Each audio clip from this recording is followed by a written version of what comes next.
Señoras y señores, vamos a hacer entonces la presentación del disco Alientos del Bajo Mije. Alientos del Bajo Mije también presenta un material discográfico. Alientos del Bajo Mije, composiciones y piezas del maestro Eduardo Díaz Méndez.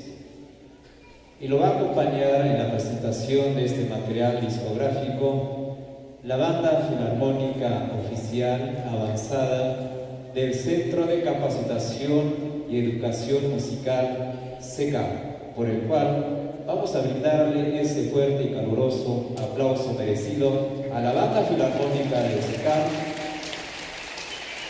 como también vamos a recibir con un fuerte aplauso al maestro Eduardo Díaz Méndez.